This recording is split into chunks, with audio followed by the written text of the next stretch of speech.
Hey, Kat here. Welcome to my August 2017 wrap-up. I didn't get to read very many books this month. I was really busy. Some of the books were really large. Like one of them was an omnibus, like 500 and some pages. But really, I could have read that and a bunch of other books, but I was really busy this month with my job and everything. So I did what I could. I read what I could. I know I went from reading 11 books last month to 3 this month and 1 short story. So here goes. This is my wrap-up. This is what I read this month. I read Wool, the Omnibus by Hugh Howey, which is an awesome, epic science fiction, and it's the first book in the Silo series. I plan on reading the other 2 books. This was excellent. It had a really good, strong female character that wasn't annoying, and she wasn't a stereotype. She wasn't a femme fatale, and she wasn't a total bitch. I thought that she was just right, and the other characters were really interesting too. This whole story, it really keeps you involved because you're interested in the mystery of the silos. But the first one is called Wool, and that's the one that I read. Now, the second one that I read was called Bird Box by Josh Malerman, and I really liked this book. I will go so far as to say I loved it, except that I'm not one of those people. I know a lot of people that read this book and gush over this book say that it doesn't matter to them whether they knew who the creatures were or how they managed to drive everybody crazy. I'm not like that.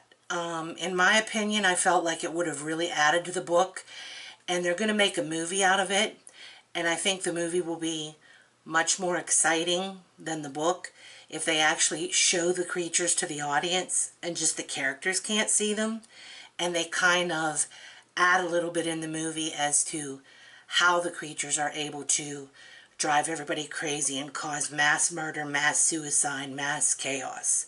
Don't get me wrong, I did like the book a lot. I loved it, actually. But I would have loved it a lot better if they would have talked more about the creatures and how they did what they did. That's my opinion. I know a lot of people don't agree with me, but I felt like it would have added to the book.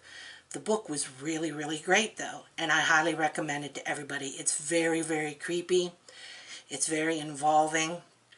So that's the second book that I read. And that was one of those books that I couldn't wait to get back to. Whenever I had to like stop reading, I wanted to get back to it.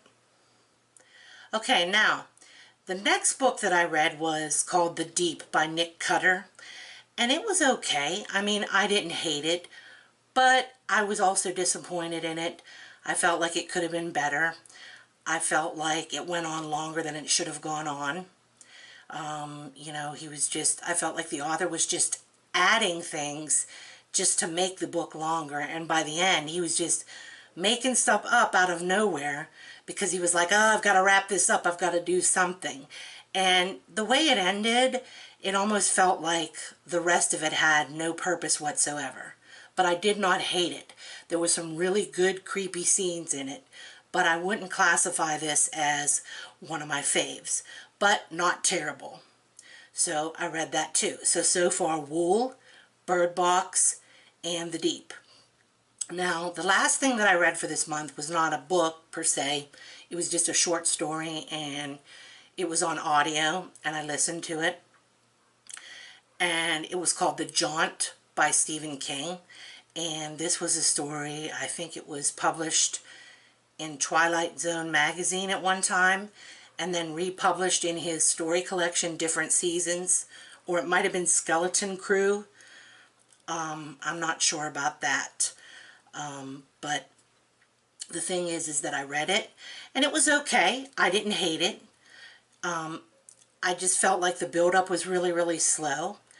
And it's one of those stories that when you really think about it, it is scary. The concept is scary, but the build-up was I don't know. I was just like, come on, get on with it already.